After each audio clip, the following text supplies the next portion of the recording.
This episode brought to you by the following patrons: Cody, Boeasy, Jeremy, Ali, Shining Donut 911, Nathan, Jennifer with a PH, Libby, Wes, Dreskel, Kaylee, Aaron, Danielle, the number Jeff, Amy, Tia, Dave, Jonathan, Scott, Kate, Isaac, and Karoon. And all the patrons want you to know that you are loved, you are listened to, and you're a valuable member of this awesome Horror Virgin community. And if you want to hang out with all of us, do so in the Facebook group or Discord servers where we hang out legit daily. Jaws 3, the best Jaws. No, this is a terrible Jaws. What? Paige, I'm going to respectfully dis-a-fucking-agree with you. Jaws 2 is a derivative piece of shit sequel. It is the worst Jaws sequel. Jaws 3 and Revenge are better than Jaws 2. No, first of all, 4 is definitely the worst, but this is a close second. I will say, Jaws 3D saved the franchise for me. 100%. 100%. So, headcanon. Okay. Shamu must have just murdered someone at the park. Because for an executive to be like, a Jaws movie at SeaWorld where they kill visitors and the staff and they break loose and kill everyone, put our name all on it. I just thought it was wild that Jonah had a grenade the whole time. Biblical jokes. I want you to blow up that little dangly thing that's swinging the back of my throat.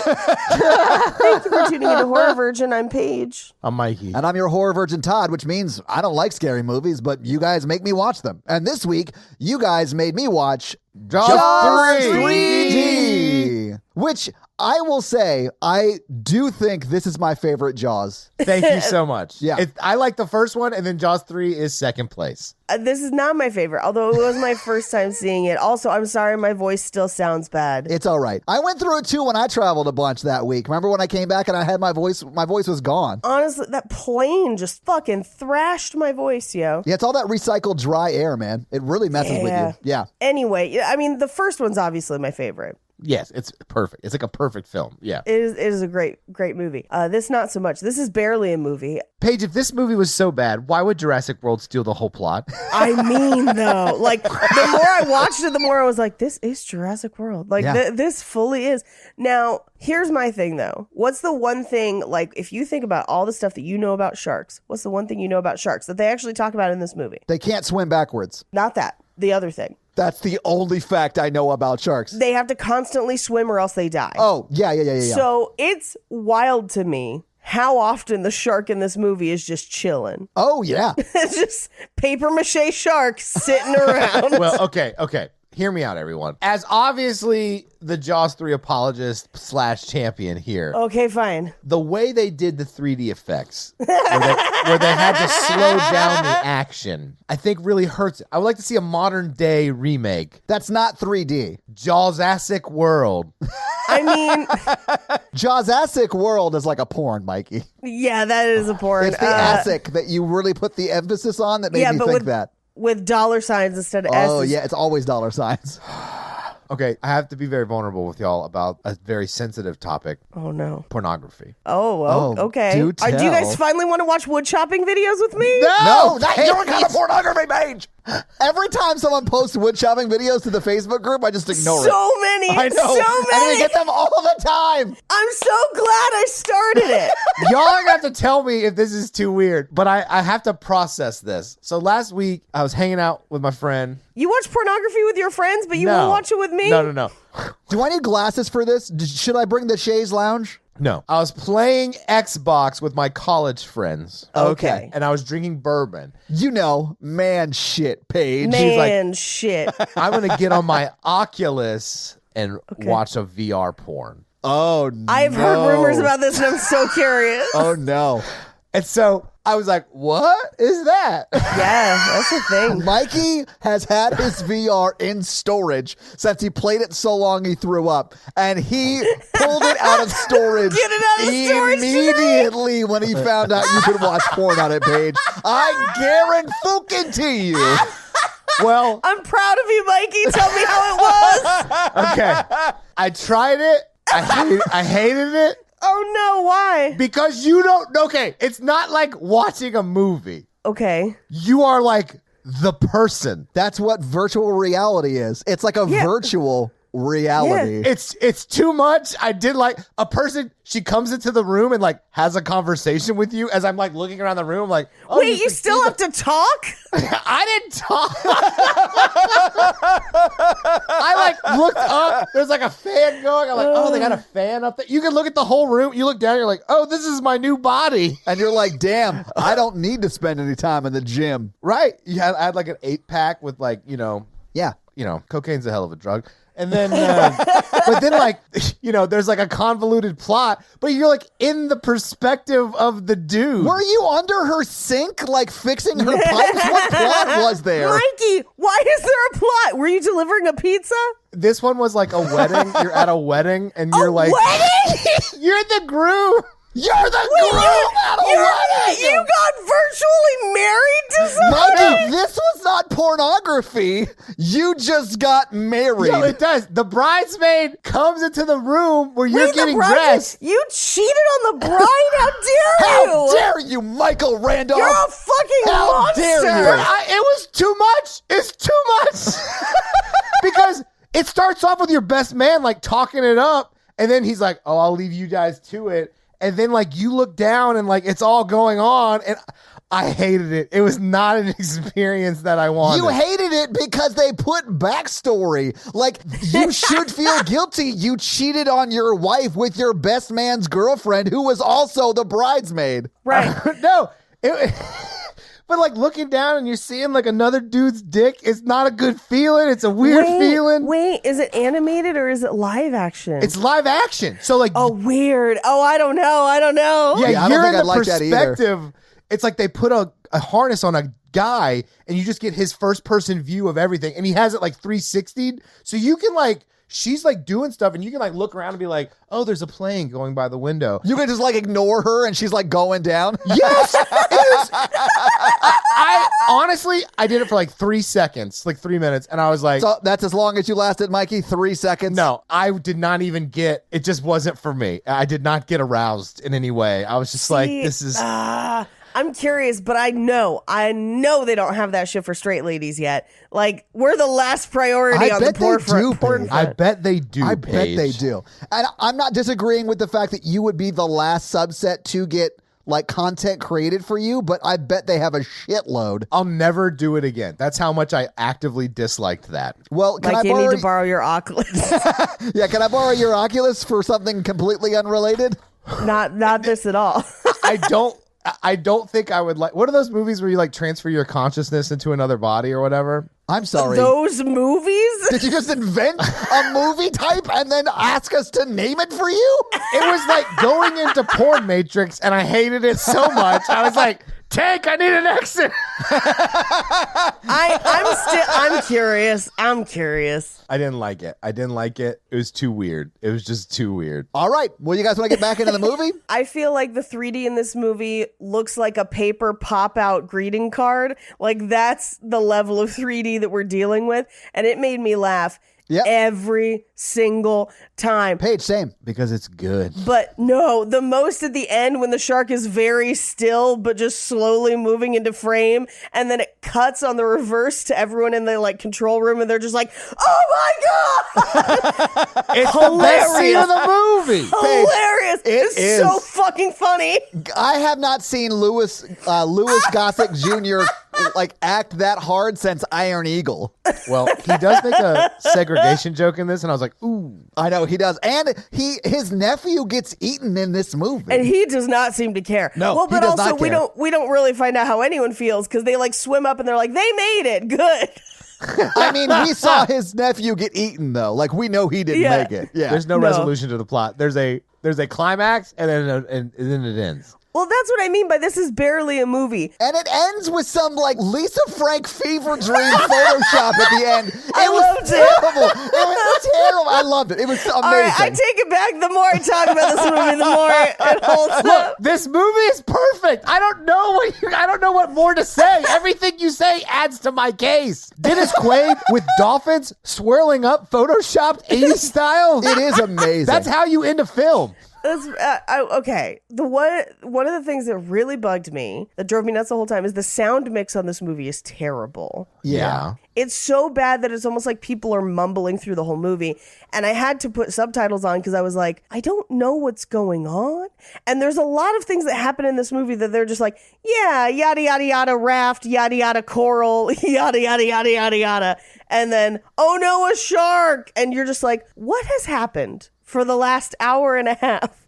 Other than like people running around, teens skiing. We see conservatively a full ski show in this movie in real time. This movie is 30 minutes of plot, an hour of SeaWorld commercial. Look, have you seen people water ski like that before? Yes. Yeah, I grew up near Marine World. Also, like, that's in a lot of movies. I'm sure like 8 Bond movies have that shit in it. It's also on the cover of that Go-Go's album. Yeah. But like the other thing too, so this is supposed to be in SeaWorld in San Diego. I think it's Florida. So here's the crazy thing. I checked because I was like, is it Florida? That'd make more sense. So she talks about going to the Scripps Institute, which is in Claremont in San Diego, right near SeaWorld in San Diego.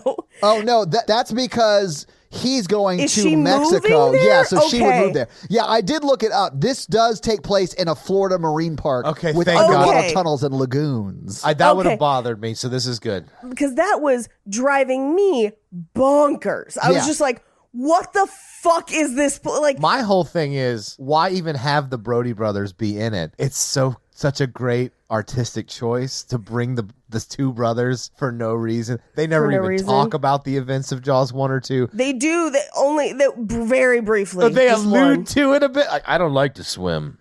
Because of the sharks back in Amity, and then they never talk about it again. I can't wait to see Dennis Quaid and his brother reprise their roles in Jaws 4: The Revenge. Jaws They're 4 different is actors. Wait, what? bonkers. Dennis Quaid is not in Bonkers. Jaws 4. No, he's not in Jaws 4. Is it like a whole different cast of characters? Like nobody's the same? The mom comes back. Oh, okay. Right. And the original shark comes to get revenge. I'm sorry, the original shark from the original Jaws that was blown the fuck up with the scuba tank? Yes. The shark from Jaws 2, I think, is the one that comes to get revenge. How did they know it's the same Jaws? I don't know. Did you hear about that elephant? Yeah, he comes back. I mean, I've never seen Okay. it, so, Here, you know. I'm going to lay out the case of why this is a great movie. One, Okay. it entertains you from minute 1 to minute 90. Yeah. Okay. I was not entertained until about minute 20, but sure. Okay. They had to give in some backstory. You have to go around the park like Jurassic World and be like, that literally is, we've Chilean sea bass. We've spared no expense. the absurdity that is, they created an underwater observing thing that has the features of a haunted house. Yeah. Oh my God. Yes. An underwater haunted sea park sounds terrible to me, but I bet people would love Terrible. With one section being like, this is based off Jonah and the Whale. Historically, it's the history story of Jonah and the Whale, and I was like, history? Like, wait, hey, as a believer, okay, cool, but like, I don't think. Like, normally we would just be like, that's a Bible story. Please let me explain to you briefly what a parable is. It was super scary for Jonah when the eels popped out of inside the whale at him. You hear that? Those are the shrieking eels. So there's that. There's fucking Leah Thompson's first movie. It is Leah Thompson's first movie. She's hot. Dennis Quaid, super hot. Dennis Quaid is a good-looking dude in this movie. He's great. You get really bad boundaries for a supervisor throughout the film. I don't know, man. I just think it was great, top to bottom. No notes. I mean, like, the Hunter character, perfect, no notes. He's eaten alive in one gulp, and it's amazing. He's not a hunter, though. This blew my mind. He is a wildlife photographer, not a hunter. But back in the 80s, a photographer was just someone who, like, took pictures before he killed the animals. I mean, maybe, but also he shows up in a limo and they announce his arrival as if he's a celebrity. Like Jacques Cousteau. Jacques Cousteau was an actual marine biologist. We don't know the guy's credentials. He literally tells us his credentials. He is a wildlife photographer. Look, Paige, you cannot pay attention to the dialogue in the film, okay? Why are you getting Obviously, bogged because down the in sound this? was mixed so Also, badly. My favorite character is his like Alfred character, his butler, Who just does his explosions? Yes. What is that guy? Who only calls him governor? yeah. Governor. He is. Look, don't make fun of Water Batman. Actually, I thought Water Batman was one of the most attractive guys in the movie. He definitely was, Paige. Yeah. And they didn't go for the cliche romance triangle between Dennis Quaid, his girlfriend, and him. No, it was Dennis Quaid, the shark, and that guy. Really, the only question was she going to go with him to Mexico? Yeah. You mean And Venezuela? ultimately, no. She's going to San Diego, and he's going to Mexico. Venezuela. Venezuela. I think they both go to Venezuela. They both go to Venezuela. I thought she was... Fuck, so he goes to Venezuela, and she was talking about moving to San Diego? That's real far. Yeah, it's real far. Yeah, she was just going to go Why on with her even life. move if you're going to still be thousands of miles away? They were talking about breaking up, yeah, and they choose not And then to. after killing a shark together, they're like, baby, I love you. Let's stay we've together got forever. bonds that only shark killing can. We got to take our Raptors dolphins. Shark, stop! Sorry, I just did a Chris Pratt impression that no one can see. I thought it was great, though. That was very funny. God, I got to be honest with you. I think a new Jurassic Park came out recently, and I could not be bothered to watch it. It did come out. I've heard it's terrible. I saw it. Was it bad? It wasn't as bad as I thought it was going to be. I enjoyed my time alright. with it. Okay. It's very medium praise from someone who loves movies like that, so I'm not super excited to see it. But Well, and movies like this, so take True. it with a grain of sea salt. I like that. Yeah. My favorite part of the new Jurassic Park movie is they have like random cutaways because they're in the world now or whatever. I mean, spoilers so, like, for the new Jurassic Park, so.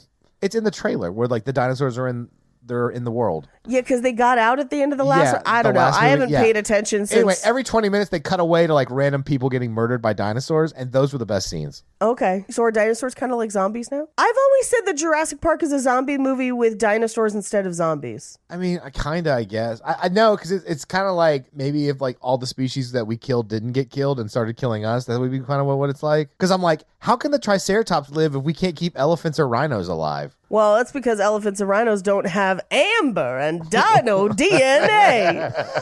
Who's Amber? Is she a stripper? She was the girl in that virtual porn you watched the other night. I was like, I But don't. you I didn't wanna get bother to married. learn her I was name. like, I don't want to be in the situation. I want to get married. I bet there's one I where you wouldn't can do just get this. married to somebody. Get me out of here. I need an exit. Tank, get me out. I mean, this movie is bad on a crazy level. But it's like in a fun way. It's very fun. It's not as fun as like a Nightmare 2, you No. know? And it's not like as good as a Deep Blue Sea. No, Yeah, it's better than deepest, Deep Blue bluest. Sea. My heart is like a shark fin. Yeah. Who you gonna trust? First of all, this movie does not have an LL Cool J music video that goes along with it. Secondly, it doesn't have the best movie death of all time, R.I.P. Samuel L. Jackson. Hell like, yeah. You can't compare this to this Deep movie- Blue Sea. And movie his is a- parrot. Deep Blue And Sea his rips parrot. this movie off. It's the.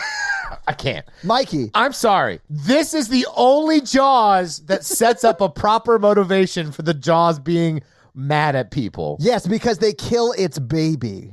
which is one of my favorite scenes. Why? Because it just slowly turns over? because they just put a shark in like a baby pool and we're like, I can't see how this didn't work. Yeah, they're like, what happened?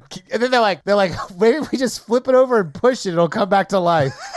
That was very funny. They were like, get a hose in here. I was like, it doesn't need hose. It needs like oxygenated water so it can Maybe breathe it did through its need gills, hose. you idiots. Yeah. You're a doctor, ma'am. Maybe it needed hose in different areas. Area codes, Different yeah. area codes. Mikey, this is definitely the Jaws franchise, Deep Star 6. I don't know which one we watched and didn't watch from that one time. We watched Deep Star 6, Mikey. What did I want to watch? I don't remember. I don't know. I'm not in your brain. Oh, do you mean Horror Virgin's least listened to episode? Is it still the least? Deep Star 6. I picked the wrong movie. It was supposed to be the other one. Mikey was like so jazzed to pick this movie, and then he realized like 10 minutes into the movie, he picked the wrong movie. And we had already recorded everything and like done the art. And I was like, oh no. Yeah, so we powered through a dog shit movie. The episode's good, though. I did enjoy the episode because it was funny. I was entertained by the film. Yes, but much the same way I was entertained by this. Like, this movie is not scary at all. The shark is not at all scary. The shark looks like fiberglass. Well, it's because you didn't have the 3D at home when you watched it. No, I didn't, because I, like a peasant, don't have a 3D TV. Who does? Yeah, I mean, I guess you could watch it on your fucking Oculus or some shit.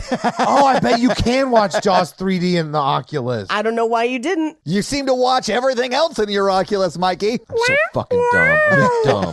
I did like how in the print of the film that I watched, because it was old 3D, the like red and blue. Yeah. There were times where people just had kind of a blue tinge to them. Yeah. This movie was a fun kind of terrible, but do you guys want to go through it scene by scene and talk about it? Sure. Let's do it. All right. We open on credits underwater and a sunfish just gets bit in half and it just slowly floats toward the screen. For way too long. So long. Everything 3D in this is like so slow. Yeah. So it's like every once in a while you just take a long break while something just kind of floats and you're just like, I guess this would have been cool. But it wasn't. But it wasn't. It was cool. Like when they showed this, I think they call him Oscar, the skeleton that's actually in the wreck. Yeah. It's when they show that and it just like zooms in on his arm Yes. or whatever. It's like 30 seconds. We're like, I was so scared. oh, so I'm sure. Scared. I'm sure, Mikey. Because even in the movie, it's posited as a like plaster skeleton. Wow. Yeah. Someone does need to recut this and take out the long, lingering 3D shots, and that way this movie becomes 66 minutes. Or a simpler edit with equal amount of enjoyment. Just put the Jeopardy theme song over every 3D shit, portion. yes. Okay. I'm into it. Or the Jaws theme song, which is not used much in this Jaws film. Da-da. I think it's literally used once, which they already paid for it with the original Jaws. That should be all over every sequel, but it was in this movie for like 2 seconds. Yeah. Well, it's good to know that SeaWorld's treatment of their employees has not changed over the years. Oh, So we cut to water skiers forming a pyramid and they're practicing for the opening of SeaWorld. And they do Never seen it before. It's beautiful. and they do call it SeaWorld, which I think is Yes. really interesting. Oh, Like, they've got the logos and the everything. logos and everything. Like this is set at SeaWorld. Shamu is in the movie. Yeah, Shamu is in the movie. Wait, we got to take a time out. Here's what I wanted to happen. Shamu versus Jaws in the lagoon. Oh, of course. Orca versus shark. Let's go. Yes. But it's right there. Why didn't they do it? You think they like pitched it and they like, SeaWorld shot it down? I bet SeaWorld shot it down because they don't want people to think that Shamu was violent. Cut to Right. 30 Why would they years think later and the that? documentary Blackfish comes out. Yeah. The worst part of the Blackfish documentary is that it doesn't mention Jaws 3 at all. No, it doesn't. Well, it's not called Silverfish or whatever that you would call that. I just need to know Jaws 3's place in, Shamu's story here. and Yeah, the story Was of- it on the come up? Was it in the dark Yeah. drug years? Was it after he left his first family and decided to become a country star? Yeah, exactly. Paige, he was, Was like it in forced his- to leave his family to set up other franchises for SeaWorld. Yeah, potentially. Or, he was like, I'm going to be Chris Gaines. And they're like, but you're Shamu. Just like they tried to do to Dennis Quaid. Yeah, sure. We'll talk about Dennis Quaid in fun facts. Are SeaWorlds even still open? Yeah, I mean, Yes. San Diego SeaWorld is still open. Okay. They've rebranded. Yeah, it's a conservationist kind of thing, but also with roller coasters. There's 4 of them. There's a San Diego, Orlando, San Antonio, and Abu Dhabi. Oh, nice. Yeah. I know that the one in San Diego is still around because it's the source of one of the biggest bombs I ever had as no. a comedian. Did you perform at SeaWorld San Diego? No. Oh, okay. See, here's the thing. I'm a chubby girl and I got a good sense of humor about it, but some people really don't. And Did you make a fat joke and people like tightened up on you? well, see, here's the thing, because, okay, it was at a BBW convention, and I was like, if anyone's gonna appreciate some fun at our own expense, it's these people. And I was so wrong because first of all, the whole convention was a lot of dudes who just wanted to sleep with chubby girls. Yeah. And it was on Halloween and I was dressed as chubby Elvira. And so I was off to a bad start to begin with because no one was interested in anything I had to say. No. They just were waiting for me to get off stage to try and like, can I buy you a drink? And it's like, please leave me alone. So I started and I was like, wow, it's so cool that they have this in San Diego with the rooms and the banquet and everything. But like, damn, you couldn't even get us tickets to SeaWorld? That's our people. No one laughed at it. Nobody did. I hate when you make like a banger joke and you're like, I know objectively silence. this joke is hilarious and you people are beneath me. I was like, come on. Like, no. Yeah, they were not having it. There have been many roast battle SeaWorld jokes at my expense, but that one did not go in my favor. And you made it. I know. I can't tell you how many times people have made jokes about me rejoining my pod in the bay, but like that one, nope. Chilling with my pod in the bay. They're like, Paige is from the bay, and someday her whale pod will find her again. Like, it's happened like 4 or 5 times, but no. Anyway, I am here for Shamu taking on the Great White as long as it's scored to the theme from Free Willy. Absolutely, Paige. Well, that's Shamu's theme versus Jaws' theme. It goes back and forth, you know? Okay, hear me out. Okay. Jaws eats the kid from Free Willy in the movie. And this Free is Willy payback? Free Willy jumps over. The kid's Willy like, versus with Jaws. the hand, and then Jaws jumps after, and just like, and then the kid's legs are just left standing there. Like Jaws just takes his whole torso. I love this. We should write movies. We should write movies. We would make such good movies. I don't think that's good. I necessarily think true. very fun to watch, but definitely not good. Yeah. I mean, I feel like they would be the same like level as, and I've not seen this movie, so this is a wild take, but like as good as The Meg. I've The seen Meg The was Meg. pretty hilariously The bad. Meg was very bad. So that's what I mean. Like it would be like that level. But it had Jason Statham in it. So Oh, you don't think we could get the Staith? Come on. Oh, I hope we can. No, we can't actually hire him. HR won't let us. Yeah, HR for his It's safety. a liability. Yeah. I mean, Paige is not allowed on the set when Staith is there. Crank isn't a horror movie, is it? I just want to watch No, Crank. now. is not a horror movie. Anyway, water skiers. Yes. They're all skiing for way too long. Oh yeah, we're back in this movie. Okay, yeah.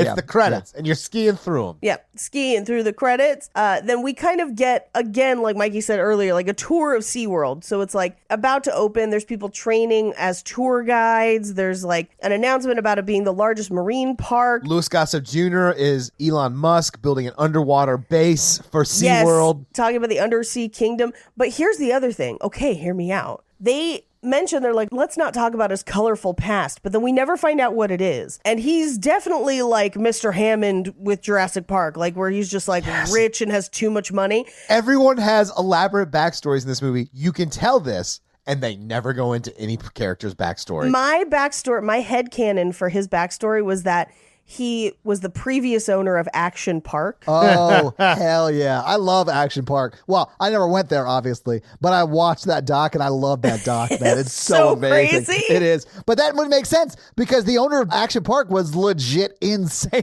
Yeah, and was just like, he was like a con man and just like scamming people out of money and then just creating the weirdest, craziest, most dangerous attractions his mind could dream up. Yeah. And that's basically this guy, but fish. So like 100%. I did think it was wild that it cost $34 million in the 80s to build this park. Because that is literally $99.7 million today. This park cost $100 million to make. I am fine with that if they went more with like, it's so underwater. It's like an underwater research base, because that's what they say it is an underwater research base. It's not research, it's just entertainment, right? No, they say it's a research base, but then they have like Jonah and the Whale haunted house on the West yeah, End. the history of Jonah and the Whale and a haunted What kind house. of research are they doing? How much people will pay for a haunted underwater sea park? Yeah, and you know Yeah. what? Fruitful research. Yeah, apparently.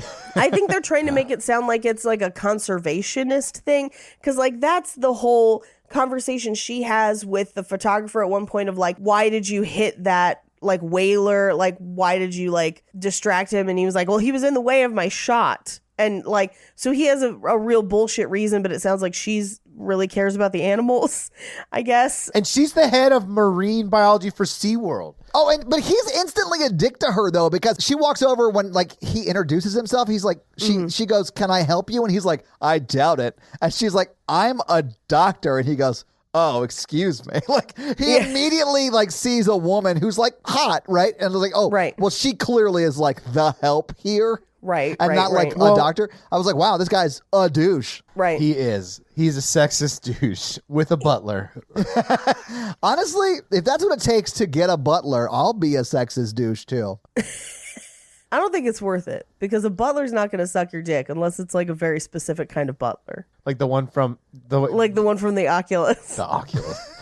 I don't want to cheat on my future wife. I don't know why it put me in that situation.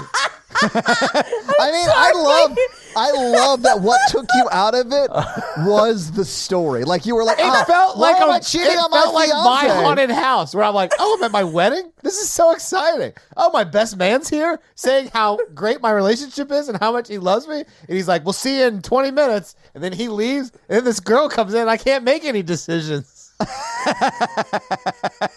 I wanted to virtually walk down the aisle. Maybe say I do with her. I bet that exists. Yeah, Mikey, honestly, if you hadn't just finished and turned it off, had you played out the whole scene, you would have gotten married. Yeah, and then After you cheated probably on would her? have you probably would have brought her back and she'd been like, I always had a crush on my friend too. And then it would have been like a threesome or something. That's how porn usually works. Oh, but like the virtual guy only sits down. Like he can only sit. Oh, he's not reciprocating either. I don't like this. So wait, so he's just sitting there and she's just doing everything? Yeah, because you're just sitting there. This isn't fun at all. This isn't the future I pictured. No. And I'm really worried about what emotionally would happen if my future wife found out about that. Well, it's a good thing we're not recording this. Oh, you mean like in the plot line? I thought you meant like actual real life wife. Well, I mean, there's evidence for both, I think. I thought you were like your future wife's gonna be listening to this and be like, huh, Mikey seems like he doesn't want me to have to do everything, but when we're actually having sex, I have to do everything. Honestly, I would say,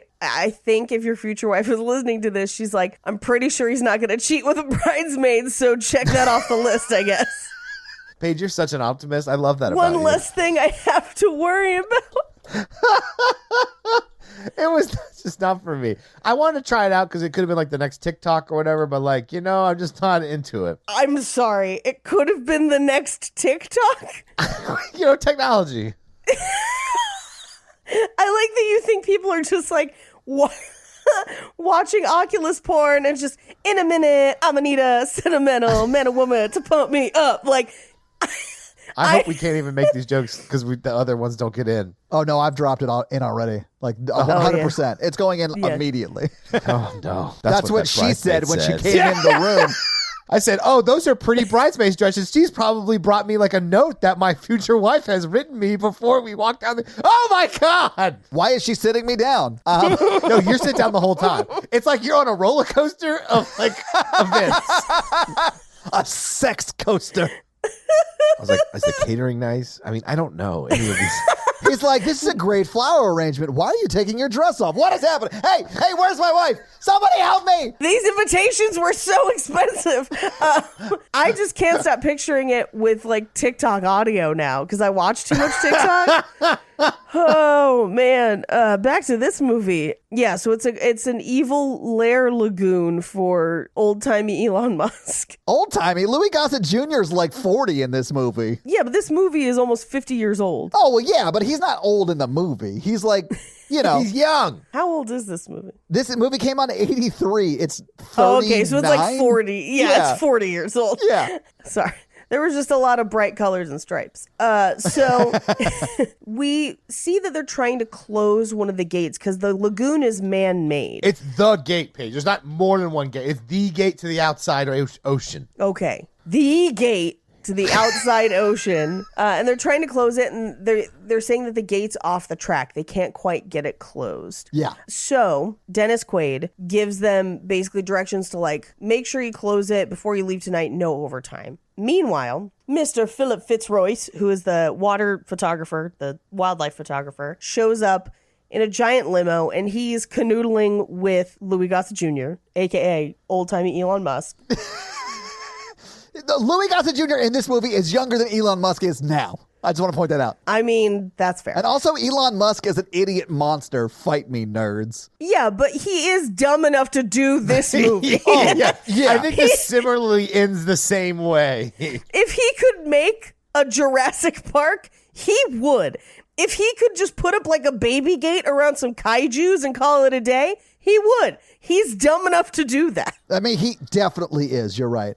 Anyway, Dennis Quaid gets on the coolest jet ski I've ever seen and jet skis across the It's lagoon. just an old-timey jet ski. It's a 70s jet ski. It's not cool, Paige. Oh my God, Todd. I'm so tired of your pessimism of this movie. I love this movie, Mikey. First off, Dennis Quaid's job is he builds SeaWorld. That's a cool job. Yeah, he's like an engineer, but he does so many things around SeaWorld, but then also seems to like be sending people on break. And I was like, is he just a mid-level manager or a fucking engineer? Like, what is it? Half the time, that's how I work. I'm like, what am I doing? Yes, you can go on break. Also, am I in charge? I don't know. Where's my jet ski? Me in charge. Well, okay, so I guess I've only ever been on, I guess, like a wave runner or like a ski-doo where it's like you sit down? No, the jet ski. Where you sit down. Yeah, you're on it. You're like moving up and down. Yeah. Because he's like standing on that jet ski and just like smooth like butter, gliding across the lagoon to the other side. And I mean, those are jet skis. The other ones are wave runners, technically. okay, so I've only ever been on a wave runner. Yeah. Well, wave runners are a little more fun, but jet skis are cool too. Listen, I love wave runners. I've actually never done a jet ski, so I don't know. But Honestly, wave runners are fun. Dennis Quaid gets all the best like aquatic vehicle scenes in this film. Yeah. Just full stop. Mikey was just end of sentence. No, he gets the jet Agreed. ski, the submarine, the speedboat, and like his brother gets like the bumper boat. Yeah. I like bumper boats too, though. That is true, Mikey. That's so funny. He does like rock out in the bumper boat, and his girlfriend gets her leg bit off, and then he goes with her to the hospital, and then he's out of the movie for the rest of the movie. Yeah, he's only in this movie for 3 scenes, my dudes. Yeah. 3 scenes. He's the younger brother. You don't need him more.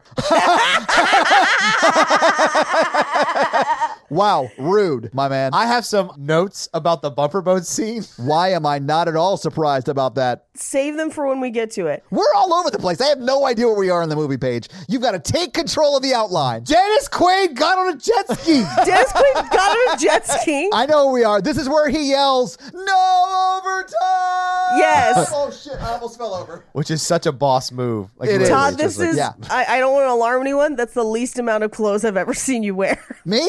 Yes. Yeah. So, yeah, I backed away from the camera doing I that. don't know. I don't like you in short shorts and like a black tee because it just looks weird. You lied about not being hairy other places. Yeah, that's not hairy. I'm not really that hairy of a guy. I have hairy feet. I have hairy legs, but my back isn't that hairy, which is weird, right? Although I've learned from 23andMe it's a Neanderthal thing. Look, I don't care what her name is. Yeah, I don't care about your personal If you name life. your daughter Neanderthal, you're doing life wrong, okay? It's just one of the extra characters in King Lear. So, Like a video game. yeah. Yeah, King Lear, the video game, Mikey. That's absolutely King Lear, right. Yeah. the video game. So he jet skis across the lagoon, and we get a cut of one of the dolphins trying to get through one of the gates. And I just have in my notes probably to sexually assault somebody because you know how dolphins do. Yeah, Paige. Okay, so like I watched this with Natalie, and she had no idea that dolphins are the only other mammal that like sexually assault other animals, and Right. she was very I mean, they're like, not the what? only, but one of very Yeah. few. Yes, Yeah. Dolphins, humans, obviously are mammals that do that. What? Primates. Oh, I guess Right, like like apes and monkeys. monkeys. Yeah. And they also murder. Yes, they do. So do all animals. They'll murder for Like for fun, like for the lulz. for fun. Yeah, For the lulz. So do cats and shit. No. Cats hunt for food. yeah. They bring you your mouse. Yeah, as a gift because they're feeding you. But like dolphins, like hit baby seals between their fins and shit for fun. I think it's a myth. I'm gonna go ahead and we're gonna put it out there. A house I divided. knew Mikey would be in the not all dolphins camp. Quote, infanticide is another unpleasant behavior seen in dolphins. It often gets translated into murder in the popular press, but obviously dolphins don't have any mens rea because they're dolphins. Right. So they don't get their period? No, it means they don't No, I understand know. what they're I doing know, is I know, I wrong. know. And other animals will kill other animals' cubs to like establish dominance in an area. But dolphins will kill with blunt force trauma just for like fun. And it's like small dolphins, seals. It's like a whole thing. Yeah. Anyway, back to this movie. Right. So anyway, they're training the dolphins and Dennis Quaid floats up. Anyway, he comes over because he's dating the dolphin trainer. Yeah. AKA Dr. K, whatever her name is. She is the the head marine biologist for SeaWorld. Catherine Morgan is her name in the movie. Catherine Morgan. Yeah, it is. It's Catherine Morgan. It's Dr. Catherine Morgan, not Captain. I mean, yeah. She could be if she wanted to be. I'm just saying. I mean, yes, but she went a different path in life, and she's a doctor, not a captain. Anyway, so she's riding Shamu and rides Shamu over to Dennis Quaid. They kiss, and they kind of like make plans to go out later that night. Yeah. And he lets her know that the photographer guy has arrived. We cut over to the limo where he's getting out of the limo, and he's like, "I'm combining business with pleasure." Ha ha ha ha ha. And just like... This movie's flawless. This movie just rolls along as if we all know what's happening and nobody knows what's happening. And so I do. I know exactly what's happening. That man is here to mix business and pleasure. He just said it. Yeah. He gets pleasure out of blowing up animals and photographizing them and selling those Photographizing. Somebody break down that word for me. Well, photo is the Greek stem for light, and izing is the term to make a job out of it. Okay. We cut over to Dennis Quaid and Kay, and they are now done with work, and they meet up with Dennis Quaid's brother, who has finished his term at college. Yes. I think. Yeah, because he went to Colorado for school. Right. We find out a little bit later on from this scene, but like he wanted to get as far away from the ocean as possible, so he went to Colorado. Right. That's pretty in the middle. And just like a freshman at college, wherever they go, they become that person. So now he's a cowboy? Yeah.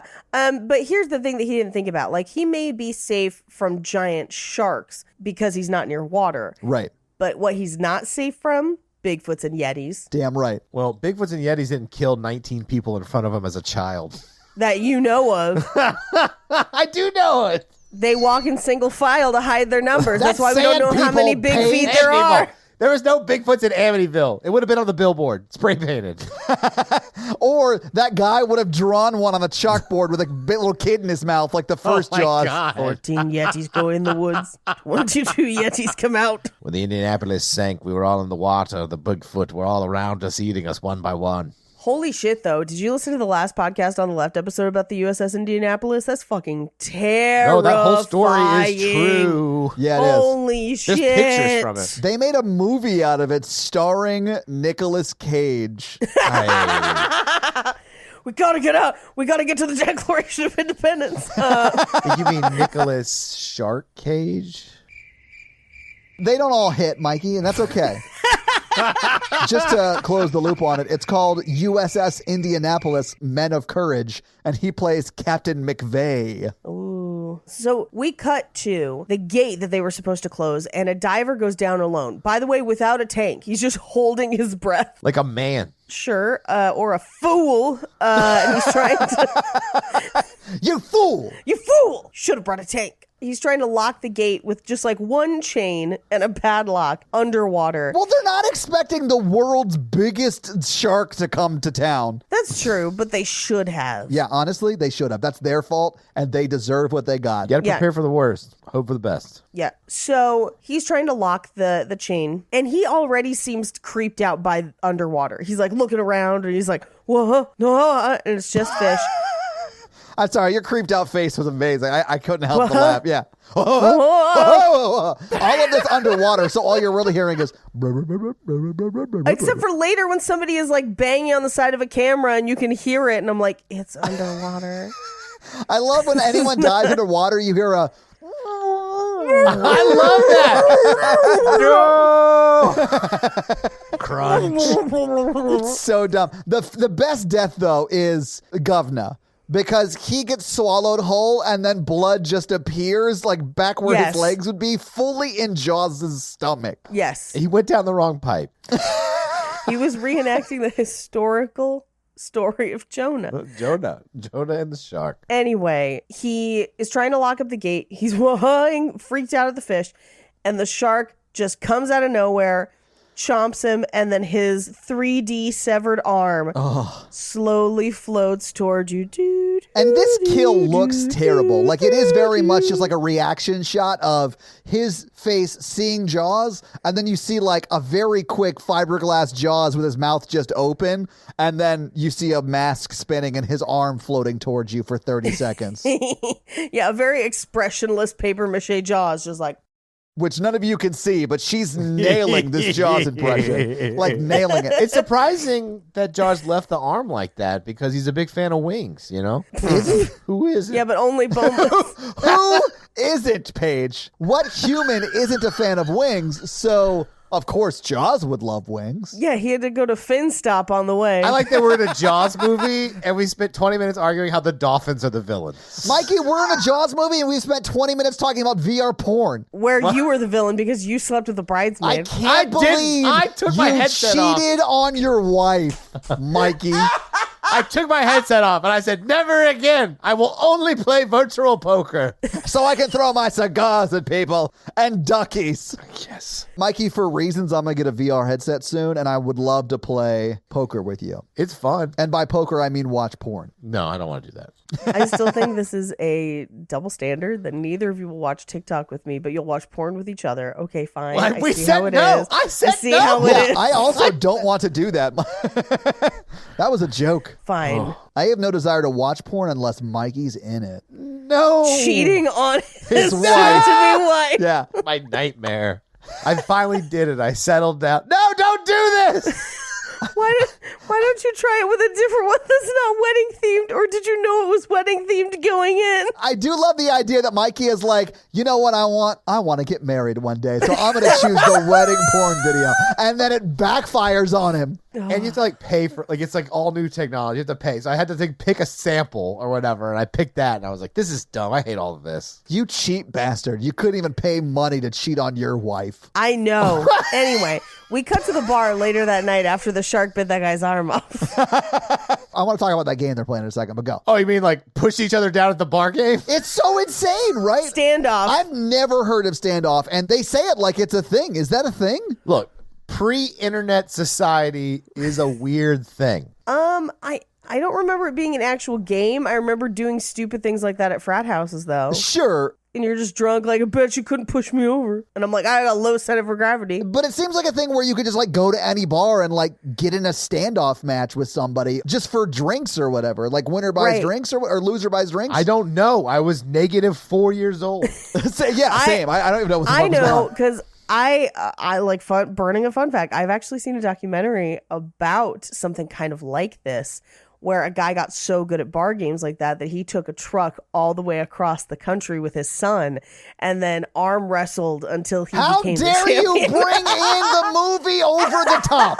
That movie is one of the best movies ever made. I can't believe you're talking shit about it. He has like a pulley weight system in his 18-wheeler so he can work out just his arm wrestling arm. And you won't watch Rocky. I don't understand. I only watch the good Sylvester Stallone movies. It's like objectively the best Sylvester Stallone is. movie. It Yes, is I objectively agree. the best. Over the Top is the best No, Sylvester Stallone movie. Rocky is objectively the best. Does Rocky work out with an 18-wheeler? No. Sylvester Stallone does in Over the Top. He also does this weird thing with his hat every time he starts an arm wrestling match. We've got He, like, to powers up. focus.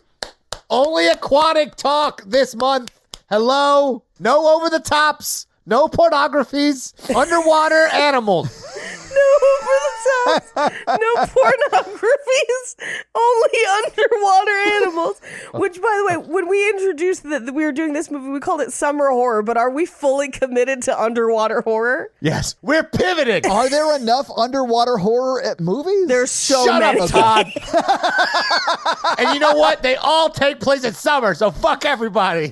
It's true, they do. And when I watched this one, it was like, you may also want to watch, and it suggested what we're doing next. And I was like, damn straight, YouTube, damn straight. I was so happy when you guys were like, we could do that. I'm like, yes, we could do that. We figured it out. Good meeting, everybody. Back to the movie. They're at a bar, and their boss is talking to the girlfriend of the missing person arm. What? Well, that's because she's a waitress there. The girlfriend of the missing person arm.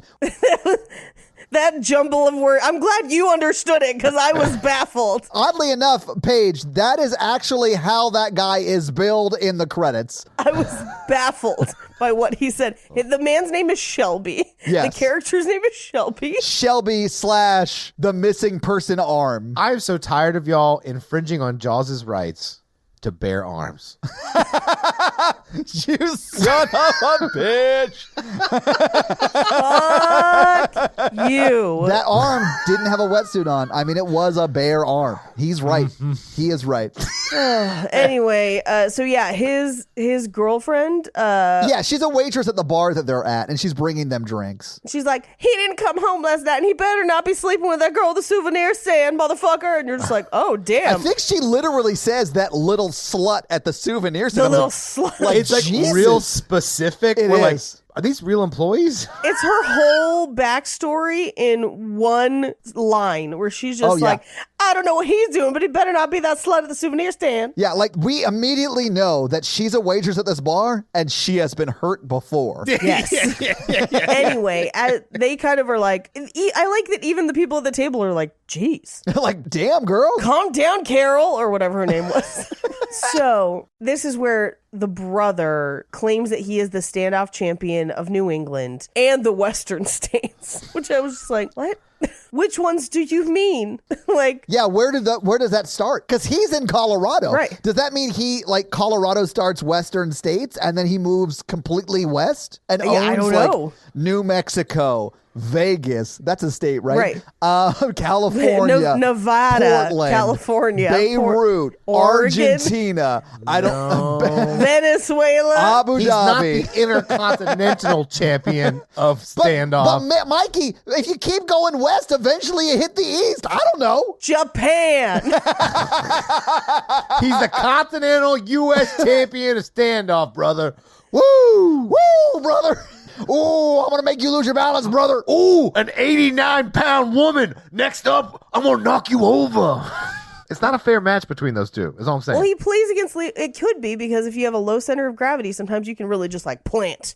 Well, and Leah Michelle does, and as like the Leah camera Thompson. follows Leah him- Michelle? Oh, Leah shit. Thompson, not Leah Michelle. Sorry, I literally watched the documentary about the Spring Awakening revival again today, so it's on my mind. Can't believe Paige thinks you're farther down that line than me. No one's gonna get that joke because we weren't recording that. But yes, I am gayer than you, at least.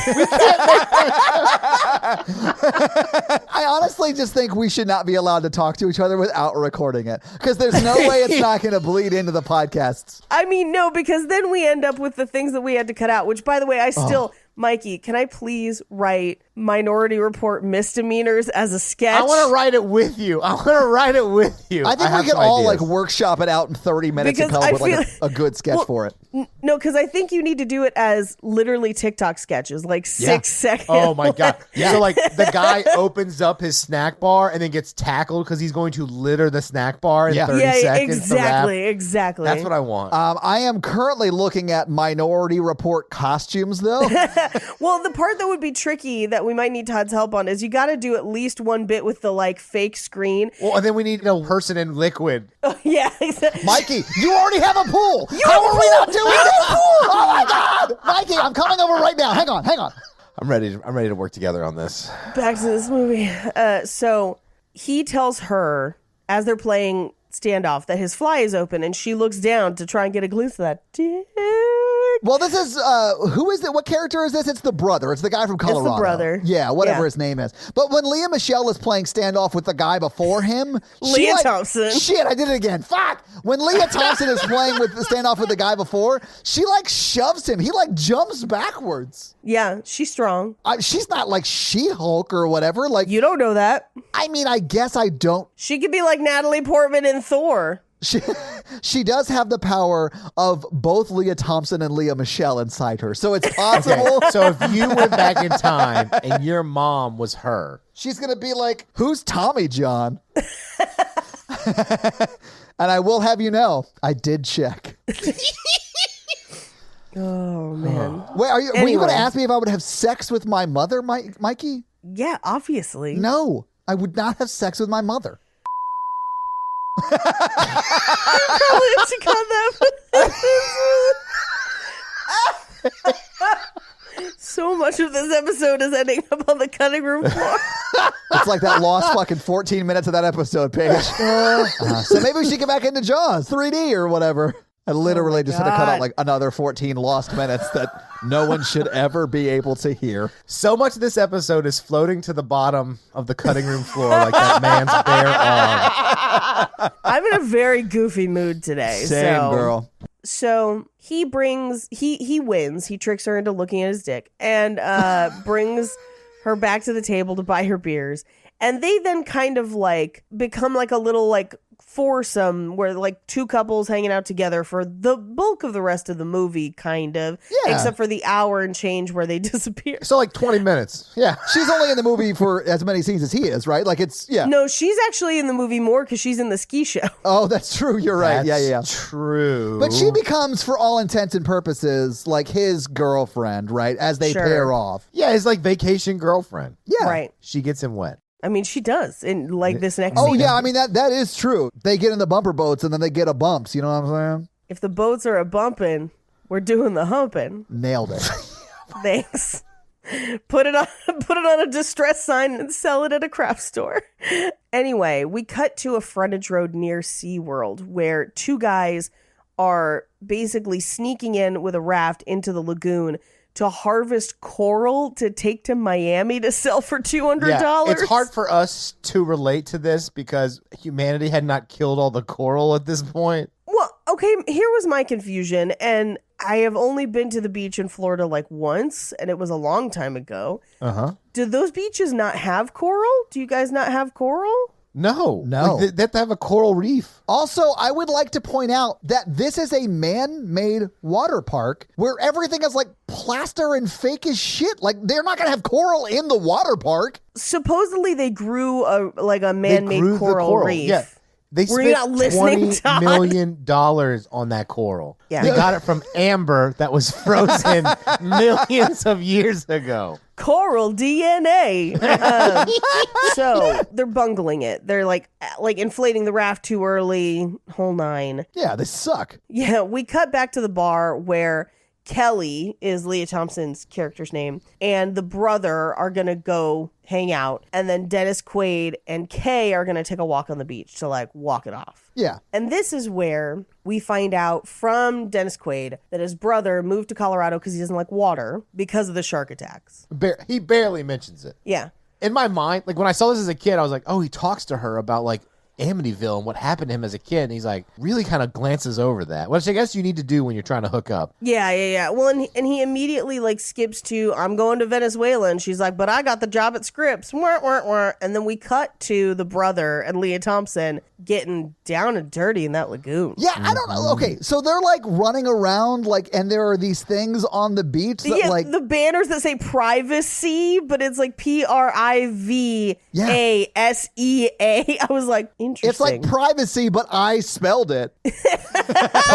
Puns work. It's the best form of communication humans have invented.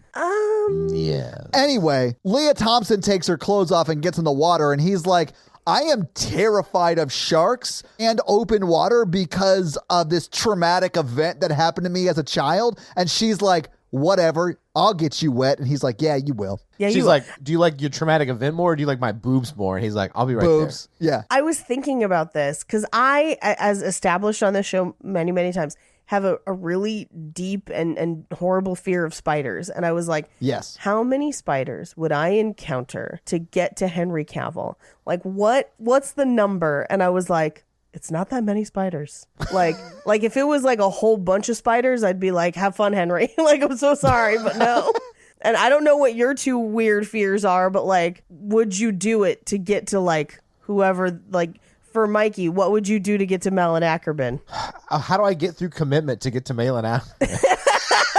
You have to finish that porno on the Oculus. But I mean, if it's like the love of my life, I'd swim through spiders for someone I loved. Oh, probably. I don't know if I could. So this real life conversation happened while I was watching this movie at the bumper boat scene when they get knocked into the water and Jaws goes after not Leah Thompson. Natalie was like, would you jump back in the water to save me if Jaws was after me? And I was like, they say you're not supposed to do that. They do say that, but you aren't supposed to dive back in because it could also drown you, or the drowning person could drown you. Just when I thought I got out, Jaws pulled me back in. Anyway, so the guys who were hunting for the best coral, one of them is down below in the reef, and his light goes out because Jaws clearly just like, ow.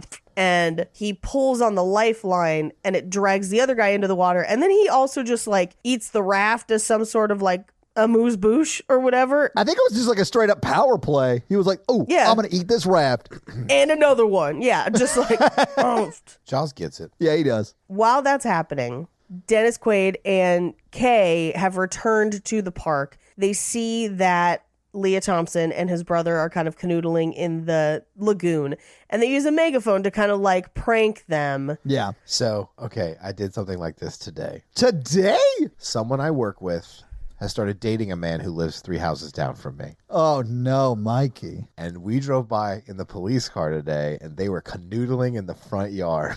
And we were like, ma'am, you cannot do that. It's a public space. I didn't use the PA system, which I wanted to do and had permission, but I thought that I would get in trouble. So I just rolled my window down and yelled at them. I'm sure they appreciated your restraint. Well, then they're like, sorry, we have to go to a funeral. And I was like, oh. Oh, why'd they ruin it with someone's dead? Did I ruin it? I mean, they're the ones making out before the funeral. Hey, man. People Everyone take grieves death in a different different ways, way. bro. Like, it's fine. Let them make out. Jeez. Jeez, unsensitive asshole. No wonder God. you cheated on your wife before your wedding. You monster. I feel bad. I shouldn't even tell that story because she's like, oh, it's weird that he lives like 3 houses down. I was like, yeah. Do you want to come over to my pool? Can you pretend to be a precog for this video I'm doing with Todd? Can you guys we need to put like white circus paint all over your bodies. And give you this weird bike helmet. They don't know me well enough for that. I don't even think we do. I love how there is a threshold of friendship where Mikey is on board to ask you to come over and lay backwards in his pool while I get a drone shot of you like pretending like you're having a vision. Yeah. So we cut to the next day. Everyone's hungover. No one knows whose beeper is whose. They all have to head out to work. And this is where we cut to Kay training the dolphins, and that wildlife photographer, the Fitzwilliams, whatever, shows up. And he does the oh, I'm looking for someone in authority. And she's like, I'm the senior biologist here. And he's like, oh. But you're a woman. But have boobs and brain?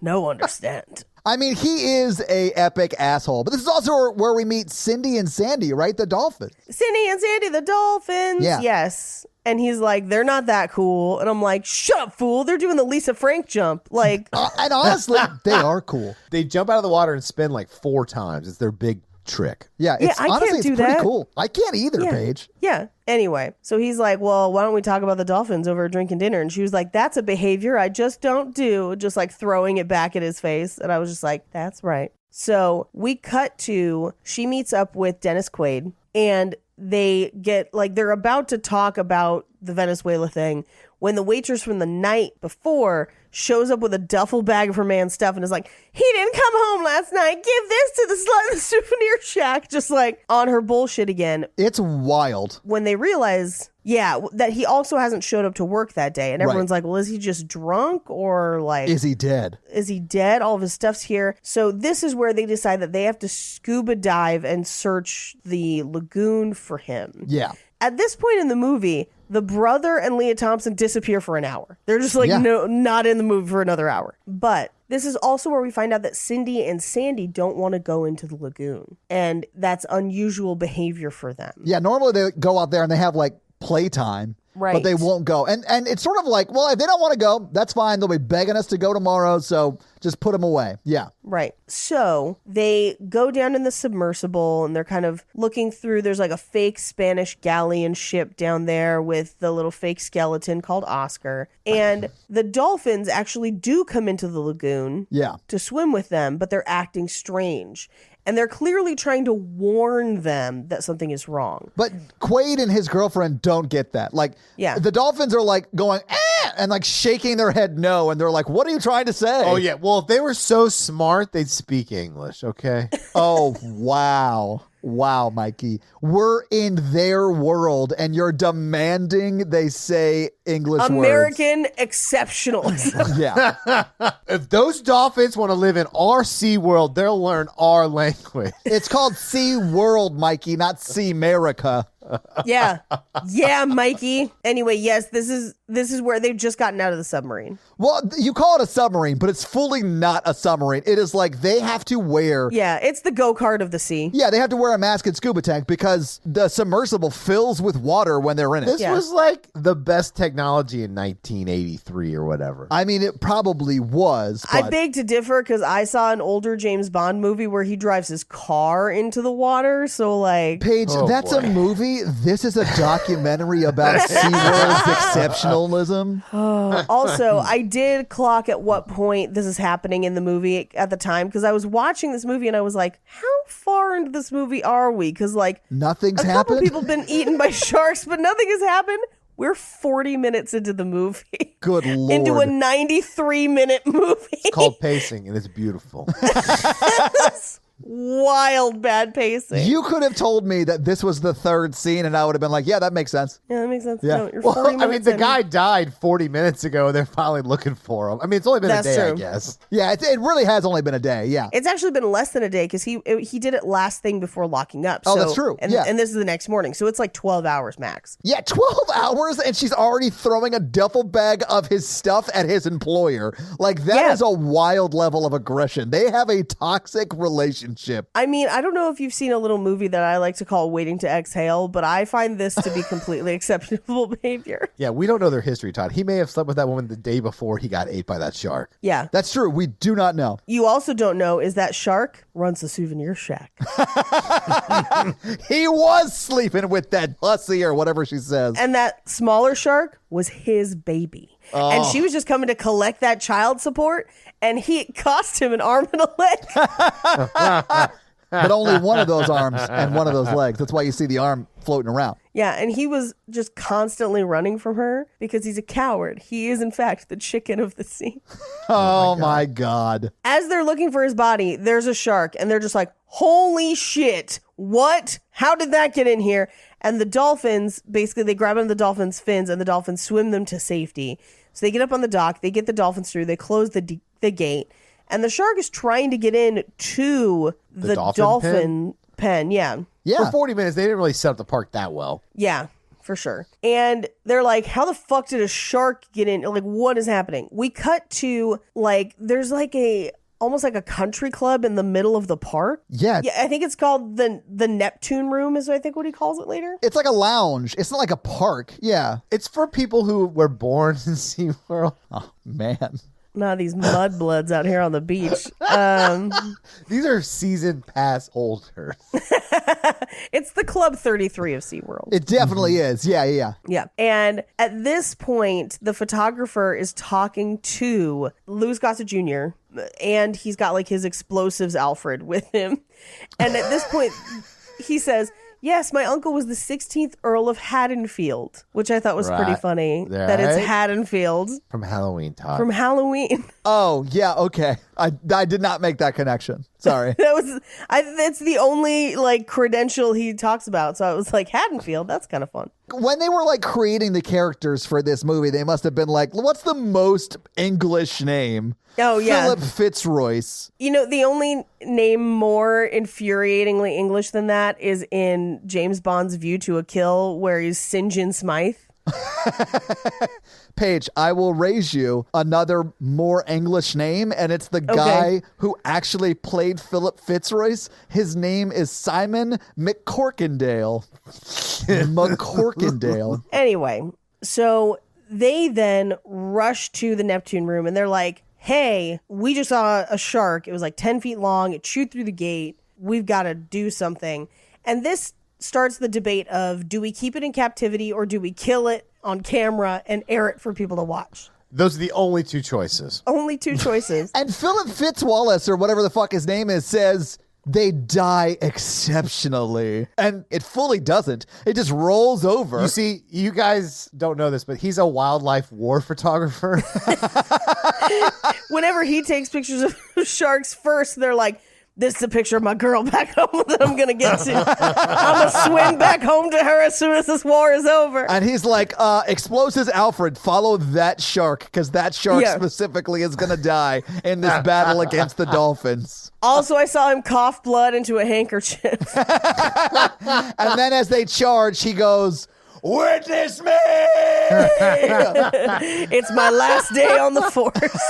I'm getting too old for this shit, Paige. I'm getting too old for this ship. Oh, the ocean. Hell yeah. I love it. Anyway, they agree to try and keep it in captivity. Yes. But that means that they have to catch it. Yeah. And the reason they do is because no one else has one in captivity at the time. So they fill up trank darts. They do this whole like platform boat where they set it up where they're going to go under, trank it, and then put it in like a sling thing. And Fitzwilliam or whatever his name is wants to bring grenades, and they're like, you can't set off a grenade in this habitat that we built that cost a lot of money. No grenades. And he's like, boo. Yeah, he's like, whatever, loser. L7, whatever, losers. I love when Mikey does visual bits on the podcast. I mean, earlier I did the yeah, she did the Yeah, but you explained it as you were doing it. Mikey just does it silently. Yeah. So they get out there, and Fitzwilliam and his butler get into the tank along with Kay, and they can't find the shark, and then out of nowhere it comes and like munches her tank. hello. Paige, are we watching this in VR? What is happening? Anyway, so this shark munches on her tank, which like most people ignore the tank, but get the tank involved. Hell yeah, man. Don't forget the tank, guys. Yeah. You got to find the nozzle and like really twist it. Yeah, the nozzle's at the top. Don't twist my nozzle, Mikey. This is why you're single. Go in circles with it. Yeah. Yeah, until it gets oxidized or whatever. Ooh, oxidize my nozzle. Here comes the shark just munching her tank. Nom, nom, nom, nom, nom. That's what you sound like, Paige. You fucking pervert. ASMR for the freaks. I'm gonna slow down that nom nom nom nom section and just like loop it for like the freaks who want it. You know what I'm saying? I mean, don't give them what they want. Then they'll start sending us requests for things to say, and then we'll have to. Should we continue talking about munching the tank, Paige? Yeah, sure. So the shark munches her tank, and it doesn't rupture her tank, which is it just like drags You don't her want by that. it. You got to be like, Yeah. it's like a gentle pressure. Yeah. You want the tank to know you're there, but like Right. you're gonna take care of it. You know what I'm yeah, saying? you Nothing be punctured. right. no, and you just want to pull her in your direction with like a come hither motion. Yeah, Yeah. No teeth. No teeth. No, you don't want to bite the nozzle, guys. what are you no, doing? it might oxidize. Yeah. Fuck, this is the grossest episode we've done in a while. No. And My no, it's- mom texts me. She goes, I tried to watch that movie that you guys did last week, Love, Simon. No, I turned it off. What did Love, Simon? I think she just hates people jizzing in pools. Exactly. Oh, she tried to listen to the episode. Yes. Yes. Oh, I think you meant like just watch the movie. No. She was like, try to listen to that episode. No thanks. Oh, yeah. Like, I bet your mom, being a nurse, knows what goes on in pools and just didn't want to talk about it. I'm not saying that she did it herself. I'm just saying she probably has heard She stories. physically can't do that. She physically can't jerk off people in pools. Let's not talk about this. And I just want to say, Mikey's mom, I'm very sorry. She does not listen to this podcast. Not anymore. Not anymore. Aftermath Gate got her. I stand by the assertions I made in Aftermath Gate. Anyway, they do eventually get her free because they kind of shoot the shark with a harpoon gun from the platform above. Yeah. And then they manage to tranquilize it. So they do get the shark, and they move him into a tank in kind of the research portion of the park, I guess. Which is conservatively as big as like my guest room. Yeah, it's like a nice garage. It is pretty small, but it does have like a hose in it that keeps the water oxygenated so it can live in that specific tank. Right. And so they're having to kind of like move the shark around and like pump oxygen into it. Yeah. And Dennis Quaid hops in to help her out with it, and the shark wakes up. And so they have to jump clear of the shark. And we cut to the next day where... Did they jump the shark? No, but this is where we see like, for literally conservatively for like 20 minutes, a full ski show. Leah Thompson does a costume change. Yeah, it literally is a commercial for SeaWorld. Yeah. So the park is open. They're skiing. She's skiing by herself. There's dancers. It's like a whole thing. We're seeing the whole parks. This is where the brother is there. And after the ski show, Leah Thompson takes him on the bumper boats. This is where we see the first glimpse of the complex underwater tunnels, the like history of Jonah and the whale. Oh, yeah. With the tentacles that grab people. Yeah, we're seeing as like the patrons of SeaWorld walk through it. Right. We were also introduced to the true villain of the movie, Weird Guy in Bumper Boat. Yeah. I loved Weird Guy in Bumper Boat because as he's coming at them, you like see him in his excitement for his one line in Jaws 3D that's going to launch his acting career, and then he bumps the boat and bumps off screen, and that's when he delivers his line, and that made me laugh so hard. I think it was ADR. And I know. So they had to replace his line. I like both him and Drunk Dad on the Beach later, who tries to punch. Oh my God, that guy gets in a fight with Vince Wallace or whatever the fuck his name is, like, for nothing. For nothing. So what's more American? As we're going through the tunnels with the tentacles, and the tentacles like grab you and they're like, come to my cave of surprises. And I was like, no. I fall That's for that a website once. we don't go to. We cut to them feeding the dolphins, and this is where they get a page. And so Kay and Dennis Quaid go to see that they've actually started showing the great white. And they're like, how? We don't have an enclosure for it. Like, what are you doing? And they've just put it in like a small kiddie pool, and it's definitely dying. Like, oh yeah, imminently dying. And they try to like move it around to aerate it and flip it on its back, but it is dead. Yeah, it dies spectacularly or whatever. I mean, boring. But the photographer guy's there, and she just goes, go ahead, photograph it. I love it when women talk to me like that. When they flip over onto their back and they just say, take your photos, you monster. The sharks. So you like a pillow princess? Is that what we're talking about? I honestly wish you guys could see both Mikey and Paige as they slowly orb onto their backs. But none of you guys can see it. It honestly is hilarious looking, though. If you want to see me slowly orb into my back, hit up my DMs. Ladies. Gotta have a lot of core strength to put up with that. I mean, they act like they knew what was going to rescue the shark, and they're like, just push it. Push it. Like, it's not a car Push that it needs real to be like... Yo, baby shark, hey, you, come here, give me a flip. Gonna make you live, or else I'm gonna get pissed. Can you feel the sharky breathing hard like those sharkies do? Now push it, da, da, da, da. Push it real good. Shark and pepper? Hell yeah. Anyway, we cut to the tunnels where people are like, ooh, coral, and then a decapitated head floats up next to the tube. And this girl, like, someone pushes a girl into the glass so her face is right next to the decapitated head. That would be me. I'd be like, oh, look, a decapitated head. There will be a test on this at school tomorrow. Like, write it down. Anyway, we cut immediately to them having retrieved that body. And they're like, it's very clearly a shark attack. And they pull the sheet back, and it's the most paper mache Halloween mask face.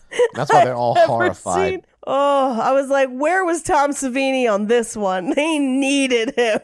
It honestly looks like something you'd buy at Party City to put out on Halloween in your front yard. Absolutely. Yeah. But after it's already, like, it looks like the thing from Party City that you put on your front lawn November 5th. Like, it's been sitting there. Yeah, it got rained on. Mm-hmm. It got rained on. It's like a whole thing. But Kay comes in, she has them pull the sheet back, and she's like, oh no, this attack came from a much bigger shark. Clearly, the shark that we had that just died is not the shark. So they run to the Neptune Club, or Neptune Room again, and they're like, this shark has a bite radius of a yard across. It's like 35 feet in length. Yeah. Our shark was a baby. This is the mother, and they were born inside the park. Yeah. So they've been here, basically. Yeah. So we cut to... Isn't this where Dennis Quaid stands up and like there it is? And like it shows the outside shot of the shark swimming Yes. up towards them in the Neptune Club, and everyone's freaking out. Like, Not only that, they like scatter to try and get people out of the water. So like they're trying to clear the ski shows, get people out of the tunnel. Well, and Dennis Quaid sprints from the Neptune Club like across the park through like attractions, and he steals a go-kart with popcorn on the back, and he wrecks it. Oh, he wrecks it in like a string. So they've got these strollers that are shaped like porpoises. Marine World used to have them too when I was growing up. Yeah. And he crashes it through like a whole line of them. It's great. I love when the popcorn hits the ground. A bunch of kids come in and like swarm the popcorn. Steal it. Yeah. Oh my God. It's all on the ground. I was like, oh, the 80s. But they're clearing people out of the ski show. They're clearing people out of bumper boats. They're clearing people off the beach. And this is where the drunk dad tries to punch that other guy. So great. So as that's all happening, they're all running out of the water. And the shark is like right behind them. The skiers are jumping out of the water. And technically at this point, no one's been injured. And it's a horrible foam fin. The skiing part is the scariest part of the film, I think, where like the skier, like she does like the back bend and then she like makes eye contact. Yeah. She like looks at it and Jaws is like, what's up? Yeah, I'm here to munch on your dick. No. Have you heard of Shark and Pepper? Here I go again, girls. What's my weakness? Legs, I'm telling you. Sorry. Shark and Pepper. Anyway, so everyone's getting out of the water. It finally makes it to the bumper boats. It knocks them out of the bumper boat. No! Villain hits them and knocks them out of the boat. The shark does not do it. Well, so the guy knocks them, but then the boat rights them. Yeah, the guy only bumps into them when they're making out. It's after they're done making out that the shark knocks them off. No, he bumps into them while they're standing. He's standing up because he wants to go home, or she is, and then she bumps him. No, he bumps them once. The shark bumps them the second time when they fall in. Yeah, the shark literally comes up between them. Yeah. Okay, I have pulled the clip up. Okay. So I will show you right now. If you can figure out how to share screens. Oh, shit, you're right, Mikey. Oh, shit. Yeah. He's a murderer! Wait. Okay, Back into the left. No, I mean, he does knock them in the water. And then the shark comes up in between them. Yeah. And then Leah Thompson does get bit, I guess. I don't know why I wanted to argue about that it's because I wanted to talk about him being the villain. He knew a shark was in the water and he knocks them in. That's fair. For the record, that was the part Natalie asked me if I would jump in the water if Jaws was after her, and I said you're not supposed to do that. That guy's an uber dick. He's the worst. That guy's a total dick. He fucking knocks him in while the shark's in the water. I don't ever like to pull up clips during the episode, but I just want to say that guy's a total dick and the true villain of the movie. That is true. Yeah, it's a real Mikey move right there. And they swim for the shore, which, by the way, they're not very far from the shore. No, they're super close. Yeah. They're super close. And you see blood in the water, even though you don't see her get bit. You don't see any wound on her until they get her out of the water and literally almost already onto the gurney when you see that she's got a big old gash on her leg, but that's the only wound we actually see. I do love that as they're taking her out of the water in the wide shot, she has no injury and you can see all the way up her legs. And then when they put her on the gurney, she has a huge fuck off gash on her leg. I was like, that wasn't there in the last shot. Well, and while that's all happening, there's like a wood platform floating out near the bumper boats, and the shark just drags the platform under. And it's, again, just tons of blood, but no injuries, basically, that we can see. Anyway, so from there, we cut to the tunnels where the shark, everyone's already trying to exit the tunnels. The shark literally rams the tunnel, breaching it, which would have almost instantly killed, everybody in that tunnel, right? Oh, it would have. Yeah. I mean, it would have flooded and they would have drowned. It would have taken a little bit of time, but not much, seconds. Not much. Yeah. But they end up they cordon off the door. So they end up in this kind of waiting room in the center at waist high water. And the girl who's the guide is a saint. She is. She deserves a raise. Yeah. Because she's like, hey, y'all need to calm down because this is the only oxygen we have and we're not about to die here today. Let's do this. Yeah, I'm not dying for you fucks.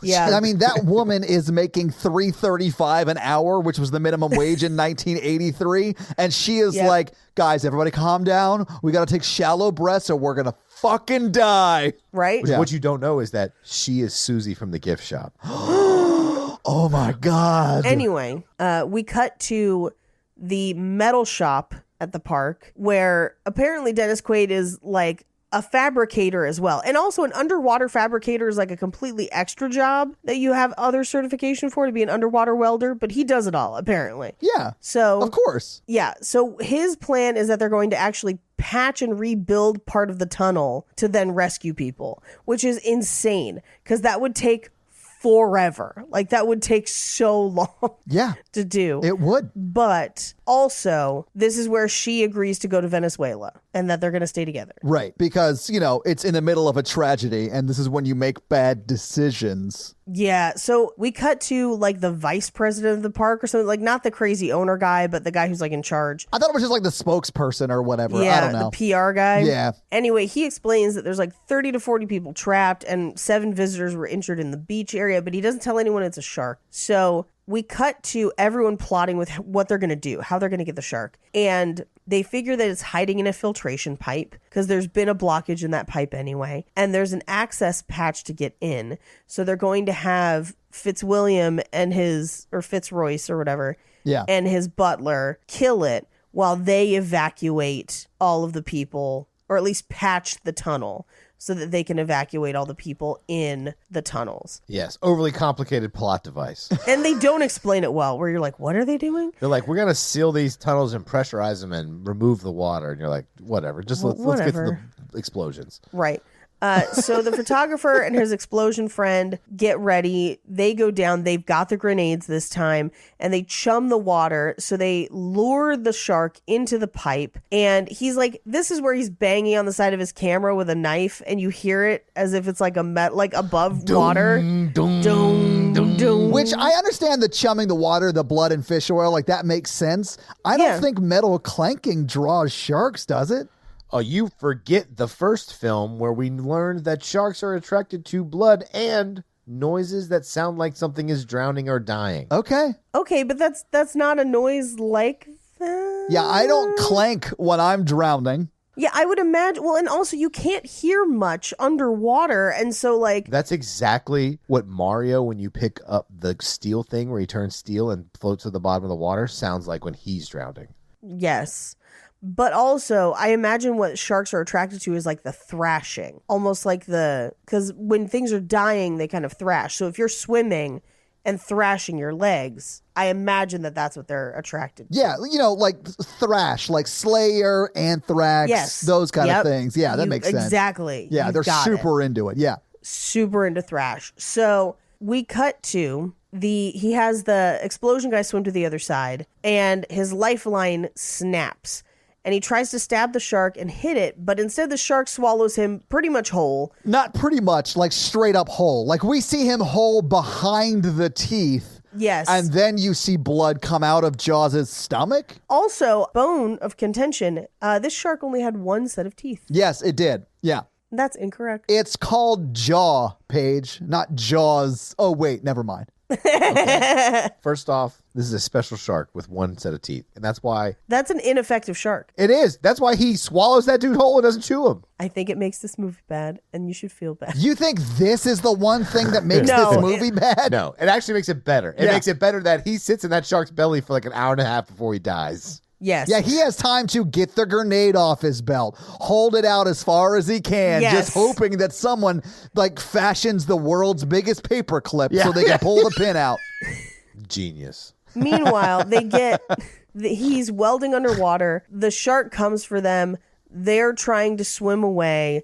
She was in the control center that's like underwater kind of, and goes down into this little like hatch and gets out to watch him. They end up swimming back to that hatch instead of swimming all the way back to however he got down there in the first place. But Jaws stops them closing the door with a tooth. With one tooth. It was as laughable as if he had stopped it with a fin, like it was his hand. Yes, it was really funny. And I was like, how do you get one tooth in there? It was dumb, but I could not have been happier about it. Oh, so funny. Because they are fighting with that one tooth for 30 seconds just to close the door. Yes.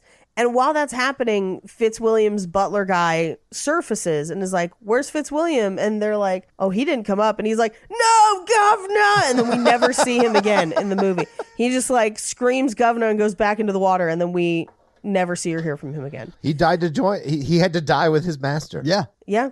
The guests get out through the tunnel, but the Dennis Quaid and Kay escape into like the control room, and they're like, well, now what are we going to do? Like, everyone's out. Like, maybe we, pressurize something. Like, how do we kill it? And as they're thinking about it, it's swimming towards them because they have a window out into the tank in the slowest 3D possible. And they are screaming bloody murder as if it's the most terrifying thing in the world. And then it just keeps cutting between them and the slowest shark in the world. It is the Austin Powers scene where that steamroller is coming at the guy and they're like, yes. no, for like 30 seconds. And then it breaks just like a pane of glass that is the camera lens So or whatever. good. And No, then the control room fills with water. It breaks their window, but also that control room is filled with electric machinery. And I was like, did everyone just get electrocuted now? Because water, electricity. It's salt water? I don't think that, does it make a difference?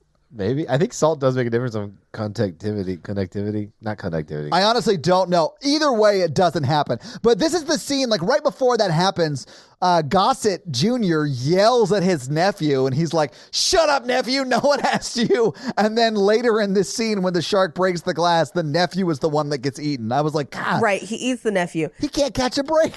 But as that's happening, so Louis Gossett Jr. and the other engineer swim to safety. Yes. Dennis Quaid takes a piece of steel and just bends it with his hands as if that's normal. Yes. And then uses it to fish hook the grenade out of the shark's mouth, or at least the pin out of the grenade. And then we get a blood explosion. Yeah. Of 3D body parts and teeth. They swim to the surface and they're just like, what about the others? They all made it. And the dolphins too. And the dolphins jump in like a Lisa Frank tableau. It looks so terrible. It's a freeze frame. It's so good. It is so Freeze good. frame. And that's the movie. But wait, hold on. Okay. What Okay. I wanted, the scene I wanted to see the most is the two sons calling Roy Schneider on the phone to be like, Dad, you're not going to fucking believe what just happened down here at SeaWorld. Remember that shark from Amityville? Do I remember the shark that tried to kill us? Twice! Yep. We'll make it 3 times, Dad. So having seen the movie, having talked about the movie, what did you guys think about Jaws 3D? It's the perfect summer Mikey movie. It really is, yeah. It is a hefty dose of madness, that's for sure. Yeah, literally 0 things make sense in this movie, and it's honestly the movie I needed. I needed this movie today, so I appreciated it. Good. I'm glad we were able to do that for you. Yeah, but I mean, honestly, no notes. Like, it wasn't scary. It was laughable. Like, I remember when I was a kid talking to someone about horror movies, because until we started this podcast, really didn't watch any horror movies, and they would tell me, I'd be like, so, like, Nightmare on Elm Street 5, is it scary? And they'd be like, well, the first one was scary, but as it goes on, like all horror franchises, they get less and less scary and more comedy. And this franchise definitely went that direction for sure. I think this is going to sound blasphemous. Okay. I think I'm ready for a new Jaws film. I am also ready for a new Jaws film. No CGI, practical effects, but like big budget movie. Oh, I feel like that's a mistake. But I definitely think you could make a badass Jaws film now with like all the technology we have and make it good. Like, I don't know. I feel like Deep Blue Sea is better than this movie, and Deep Blue Sea is crazy. Yeah, Deep Blue Sea is nuts, but I love it. Yeah. It's a perfect film. It's a masterpiece. I do also think it's a masterpiece, Mikey, yes. But Paige, do you have some fun facts for us? I do. Well, here it is with your Jaws facts.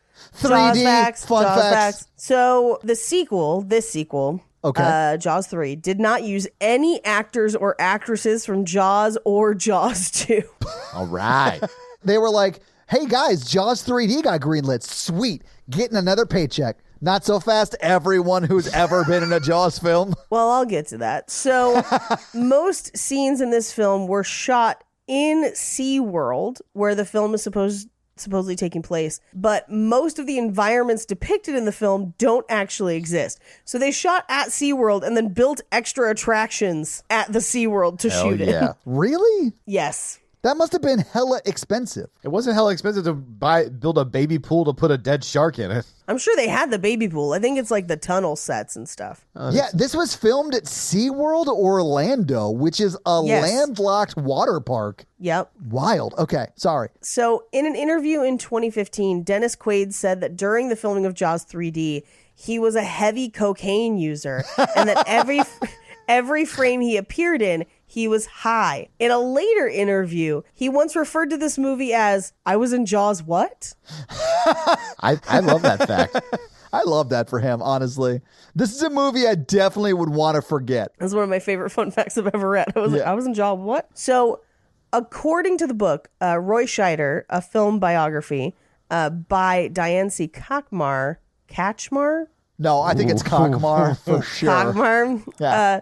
So Scheider, who starred in the first two Jaws movies, has been quoted as saying, Mephistopheles couldn't talk me into doing another sequel. They knew better than to even ask. So allegedly, he signed on to make Blue Thunder in 1983 to avoid being asked to do Jaws 3. He had only made Jaws 2 under a contract dispute with Universal Pictures.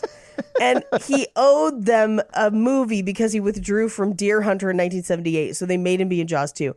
So that's the only reason he's in Jaws 2. But then for Jaws 3, he specifically booked other movies during that time so that he didn't have to be in Jaws 3 because he did not want to be. He had to bring in German folklore to get out of it. I know. Mephistopheles or whatever?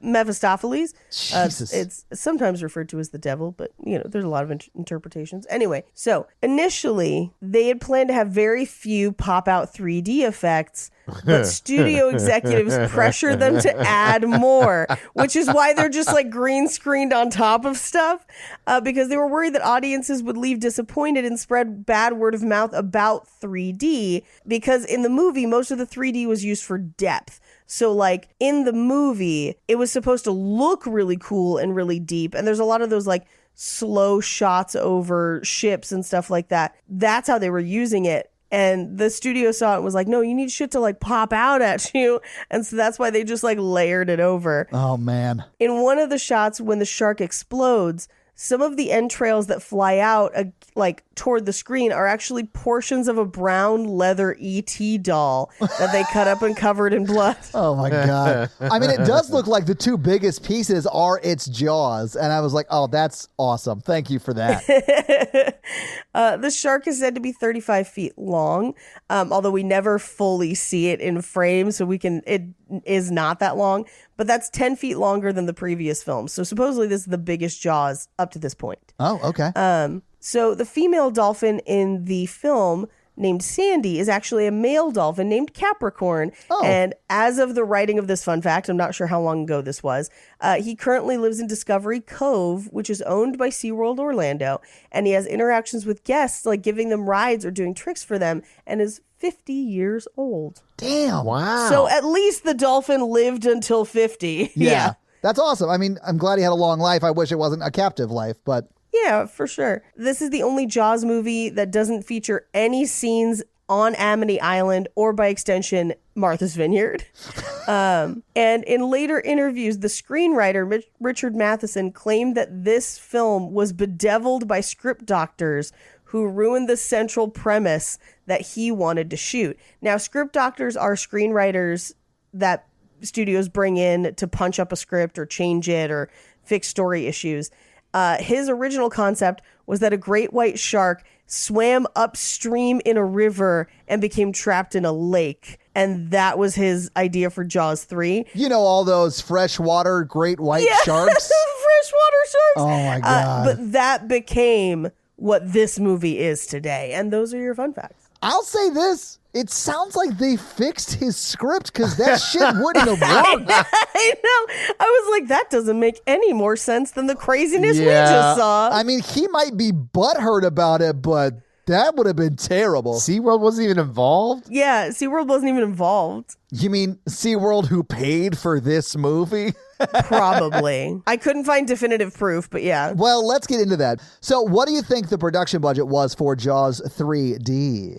Oof. I think this was expensive for the time because it was 3D. So I'm actually going to say 40 million. Okay. That's really expensive. I'm going to say 15. Yeah, keep in mind that this was in 83, Paige. That's true. That's 40 true. million would be literally $100 million today. So, okay, like 14 million. Okay. Then. You guys are way closer, but under. It was $18 million. Oh, and if you it wasn't adjust that for inflation, that's $2.8 million today. So that is a shitload of money. Now, dang, we've done this movie. Deep Blue Sea was $60 million.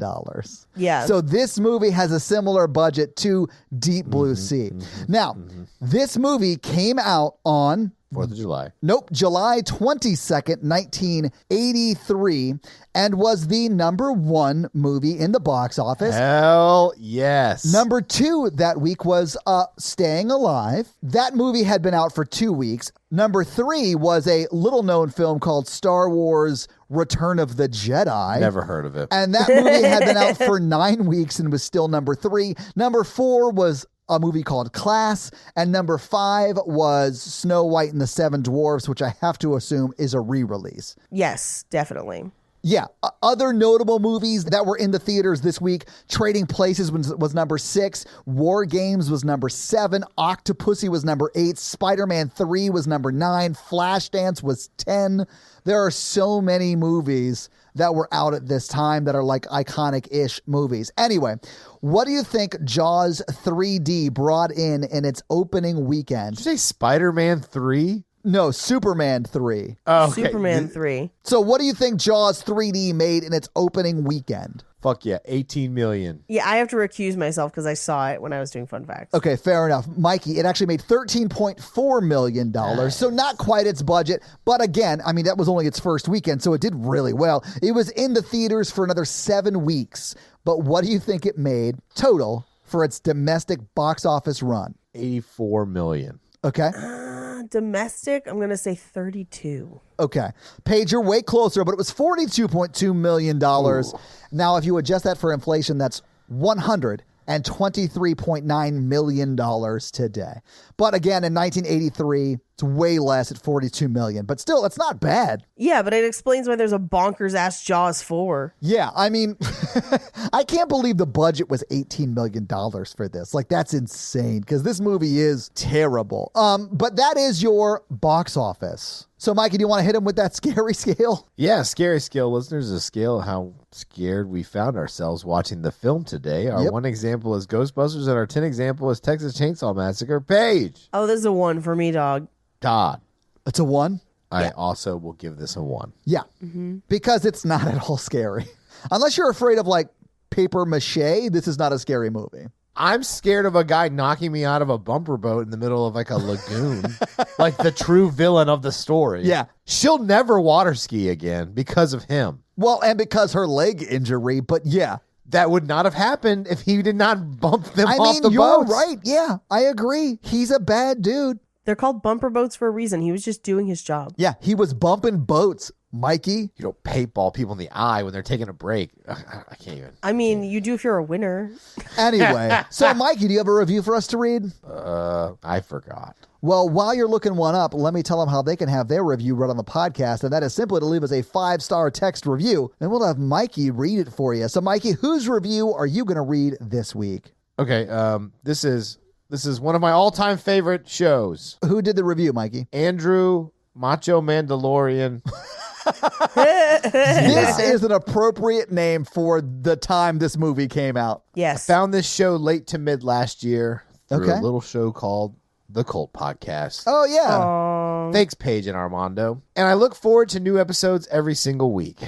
Sometimes I'll even go back through and listen to episodes that I've already heard just to get a good laugh. The La Llorona episode comes to mind immediately. La Llorona. Everyone is in their top form every week. Paige, Mikey, and Todd are fun to just relax and listen to every week. I especially appreciate the subtle Dune references Todd makes sometimes. You're welcome. God. Thank you for everything you do in this supposedly dying medium. He was the Macho Mandalorian in the Facebook group, and he loved everyone's reaction to it. I remember him posting 5 that. That was very stars. funny. Well, Macho Mandalorian, thank you so much for that awesome 5-star review. And if you want to have Mike read your 5-star review, leave us a 5-star review. So this week, you all made me watch Jaws 3-D. What are you making us watch next week? We're going to do Lake Placid next week. We're going to let Todd's death triggers chill for a month. And we're just going to have big monsters in water during the summer. I appreciate that. And I have seen and love Lake Placid because you got Betty White. Yep. You got Oliver Platt just being his most Oliver Platt, and I am here for it. There you go. So your homework for next week is to go to a landlocked lake and find the world's biggest dinosaur? Gator. Yeah. And, just enjoy the hell out of the masterpiece that is Lake Placid. So, guys, if you like this show but want to hear this power throuple on another movie review show about romance and romantic comedies, check out Romancing the Pod, where Mikey, Paige, and I break down and make fun of romantic movies. It's a lot of fun, guys. Check it out. If you want to follow us on social, please do. We are at Horror Virgin or online at horrorvirgin.com. If you want to follow us all individually, you can do that as well. Paige is at Paige Wesley on Twitter or Rampage Wesley everywhere else, including TikTok. Mikey is at mrandolph24 and I am at Todd J. Awesome. If you like the show so much and you want to help financially support it, please do by going to patreon.com/horrorvirgin, where you can get a lot of great levels and a lot of great stuff like bonus episodes, director's cut episodes where they're a little bit longer and you get them actually a day earlier than the regular feed drop. We do a lot of great things like listener requests and stuff like that. So guys, check out the Patreon and help support the show. If you want to financially support me, but not Todd, just look me up on Venmo. If you can't financially support the show, that's understandable. That's fine. But if you want to hang out with us on the daily, join the Facebook group at facebook.com/group/horrorvirgin. We also link it like once a week, so just find it there and join the awesome Facebook group. Literally, we're in there talking every day. It's awesome. And guys, we got a P.O. box. So if you want to send us some love letters or whatever you might send to a P.O. box, it's actually not a P.O. box. It's like a regular street address. It's pretty awesome. It's 6688 Nolensville Road, number 108-34, Brentwood, Tennessee 37027. So send us some stuff. Yeah. And if you want to check out our Twitch stream, we're at twitch.tv/Todd Awesome, where we will be playing horror video games. So if you have always wondered what it would be like to watch me get scared, you can now do that on Twitch while I play these horror games. It's twitch.tv/Todd Awesome, guys. Check it out. It's a lot of fun for you. Not a lot of fun for me. This episode was brought to you by Tia, and Tia's teenager has been driving her crazy this week. So how has Tia's teenager been driving her crazy this week? I know. She keeps knocking people on bumper boats whose boats aren't working. She knocks them off into the water. She's a murderer. Passively, maybe. She didn't kill them, but like Leah... I almost said Leah Michelle again. Shit! Spread the rumor that Leah Michelle murdered people. Yeah. This episode also brought to you by the number Jeff, and Jeff wants you to check out his podcast, Kissing Jessica Jones, where each week they break down an episode of Jessica Jones, Agent Carter, or WandaVision. So if you want to watch any of those shows and then listen to a recap podcast about each episode, check out Kissing Jessica Jones. This episode also brought to you by Jonathan, and Jonathan wants to make you guys specifically watch some spooky spider videos. So you guys ready? Let me share my screen here and I will play this spooky spider video. It comes by way of TikTok. Oh no, I already think I'm not going to like this. This is the most venomous spider in the world, he just said. Oh my God. She's like covering herself up. Oh yeah, she does. I've seen those. Oh my God, he's going to feed it a lobster roach? What's a lobster roach? Oh no. Oh no. He's talking about how one guy who got bit lost an arm and the other guy lost his life.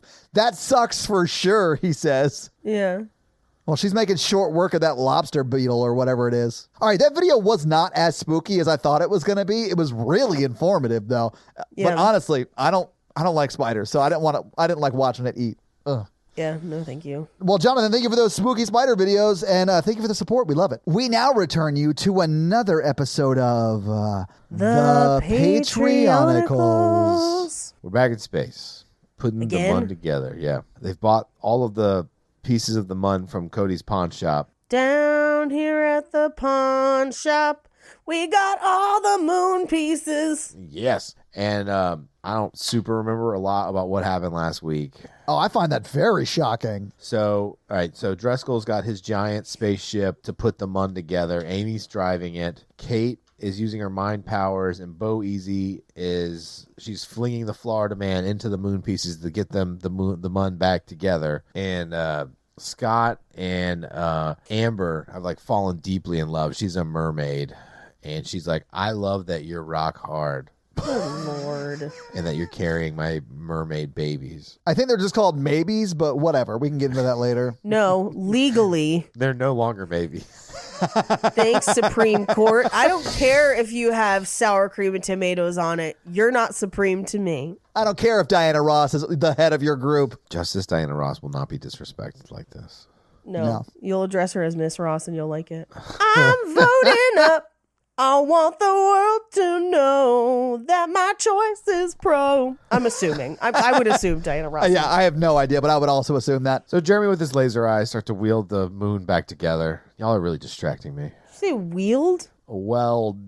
Shining Donut and Jennifer with a PH are having hot donut sex. Hell yeah, it's about time. Get a donut. I'm going to have a little sexy time with a donut. Anyway, go ahead. The hot and ready sign is flashing red. Yeah, because he's getting some hot and fresh, steamy loving. Ow! She may be fucking that donut, but he's going to drop some glaze. Yeah. Hot donuts. Check them and see. Gotta glaze it all over me.